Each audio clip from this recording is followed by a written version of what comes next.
Thyroid பிரச்சனை அப்படிங்கிறது வந்து பார்த்திங்கனாக்கா ரொம்ப பிரச்சனையாக இருக்குது. இதுக்கு முன்னாடி பார்த்திங்கன்னா தைராய்டுங்கிறது ரொம்ப ரேராக இருக்கும். சொல்லுவாங்க இந்த மாதிரி தொண்டை வீங்கிருக்கு, இல்லைனா ரொம்ப இளைச்சி போயிருப்பாங்க, இல்லைனா ரொம்ப உப்பியிருப்பாங்க. காரணம் என்னென்னு கேட்டிங்கன்னா எனக்கு தைராய்டு இருக்குது.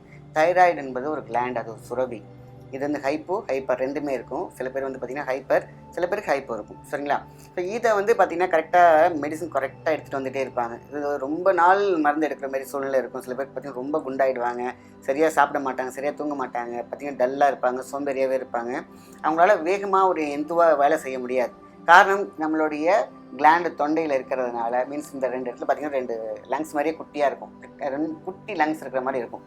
ஸோ இதை வந்து பார்த்திங்கன்னா அதோட சுரபிகள், அதான் நம்மளுடைய சலைவாவை கரெக்டாக வச்சுக்கிட்டாலே போதுமான விஷயம். இங்கே வந்து சலைவா சுரபி இருக்குது பார்த்தீங்களா, நாக்கு கடியில் சுரக்கக்கூடிய விஷயங்களை கரெக்டான நேரத்தில் சுரக்க வச்சுட்டாலே போதும். இந்த தைராய்டு கிளாண்ட் ஆக்டிவேட் ஆகிடும். இது என்றைக்குமே டீஆக்டிவேட் ஆகாது, இயங்காமல் இருக்கும், ஒர்க் பண்ணாமல் இருக்கும், அவ்வளோதான்.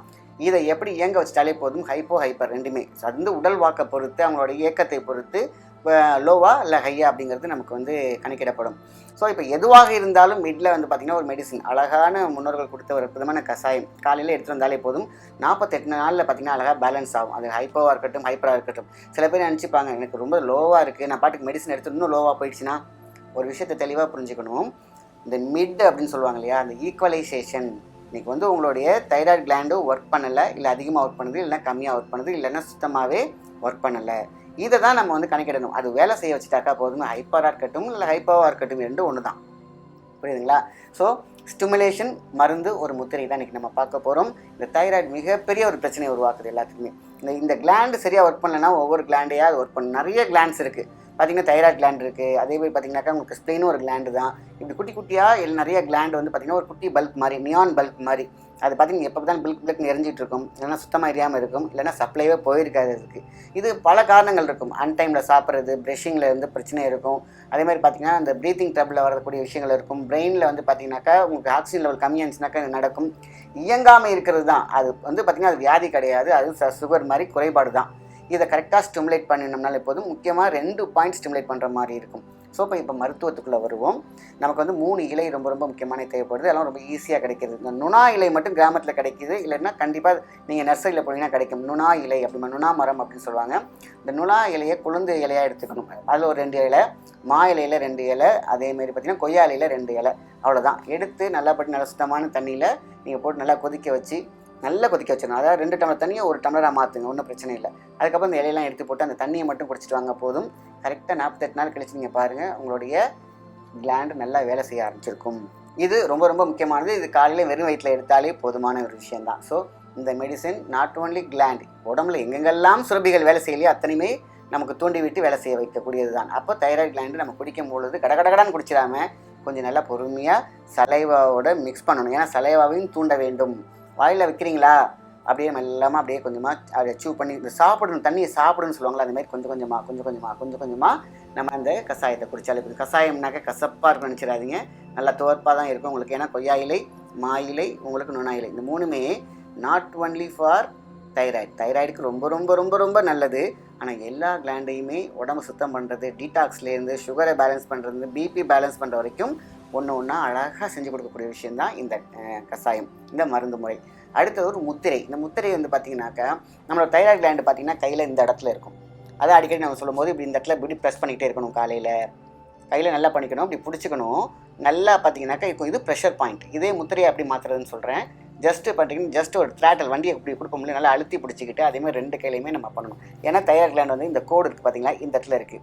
இதை நீங்கள் ப்ரெஷர் பண்ணாலும் ஓகே தான். இப்படி முறுக்கி விட்டிங்கன்னா ரொம்ப அழகாக ஸ்டிமுலேட் ஆகும்னு சொல்லியிருக்காங்க. அடுத்தது பார்த்திங்கனாக்கா இந்த இடத்துல கிளாண்ட் இருக்குது, இந்த கை வச்சுக்கோங்க. இந்த தம்பு வந்து இந்த கோடு இருக்குது பார்த்திங்களா, இந்த கோடு கிட்ட அப்படி வச்சுக்கோங்க. ஜஸ்ட் அப்படியே பிடிச்சிக்கிட்டு அப்படியே அழுத்தி பிடிச்சிக்கோங்க, அவ்வளோதான், சிம்பிள்.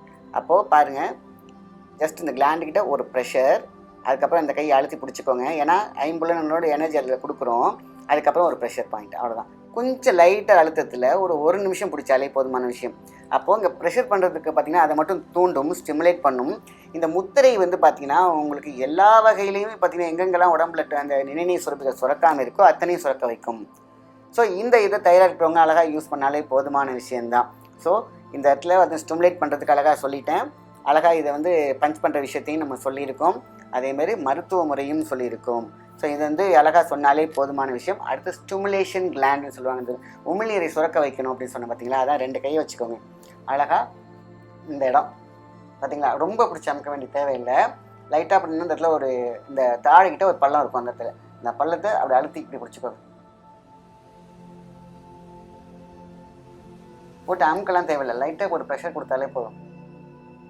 அப்போ இந்த கிளாண்ட் வோக்கல் கிளாண்டோட முக்கியமான ஒரு பாயிண்ட் இதுதான் இந்த சுரபிகளை நம்மளோட சலைவாக சுரக்க வைக்கக்கூடிய பாயிண்ட். இந்த இடம் நீ சும்மா அப்படி வச்சாலே போதும். நீ வந்து கரெக்டான அக்யூரேட் பாயிண்ட்லாம் நீங்கள் வந்து யோசிச்சுட்டு இருக்க தேவையில்லை. ஜஸ்ட் இப்படி வச்சுக்கோங்க, அவ்வளோதான். சும்மா அப்படி வச்சுக்கலாம். ஆக 2 ஒரு சின்ன ஒரு ப்ரெஷர், அவ்வளோதான். இது வந்து ஒரு நிமிஷம் வச்சு பாருங்களேன். சலைவா நீங்கள் அமுக்கும் போதே லைட்டாக அப்படியே வாயெல்லாம் அப்படியே ஊற ஆரம்பிக்கும். இதுதான் சலைவா. இது வந்து பார்த்திங்கன்னா இன்சுலினை நல்லா சுரக்க வைக்கும். அதே மாதிரி தைராய்டு கிளாண்டு நல்லா ஸ்டிமுலேட் பண்ண வைக்கும். ஆக மொத்தத்தில் உடல் உறுப்புகளில் இருக்கக்கூடிய அனைத்து வகையான இன்சுலின் சுரக்கக்கூடிய இடம், சொல்யூஷன் சுரக்கக்கூடிய இடம், நிணநீர் சுரப்பிகள் சுரக்கக்கூடிய இடம் எல்லாத்தையுமே டெம்ப் பண்ணி கொடுக்கும், ஸ்டிமுலேட் பண்ணி கொடுக்கும். ஸோ இதை மட்டும் கரெக்டாக ஃபாலோ பண்ணிட்டு வாங்க. உங்களோட தைராய்டு பிரச்சனை உங்களோட அடியோட போயிடும். இதெல்லாம் எடுத்துகிட்டு இருக்கும்போது நான் ஏற்கனவே மெடிசன்லாம் எடுத்துகிட்டு இருக்கேன், அதெல்லாம் நிறுத்திடணுமா?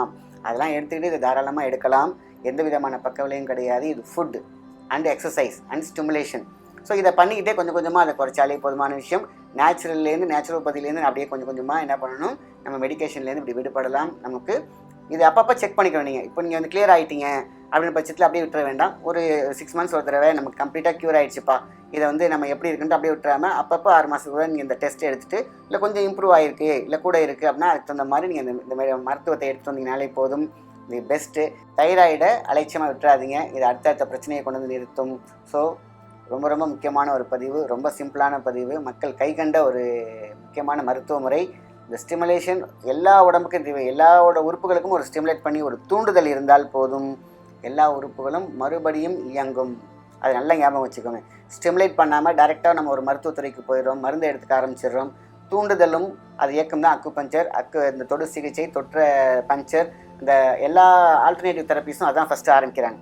அதுக்கப்புறம் தான் மெடிசனாக நம்ம கொண்டு போகணும். ஸோ ஆக மொத்தத்தில் உடலாக இருக்க வேண்டும், இயக்கமாக இருக்க வேண்டும், சக்தியாக இருக்க வேண்டும். இது எல்லாமே இதில் அமையும். நல்ல விஷயத்தை மற்றவங்க ஷேர் பண்ணுங்கள். நன்றி, வணக்கம்.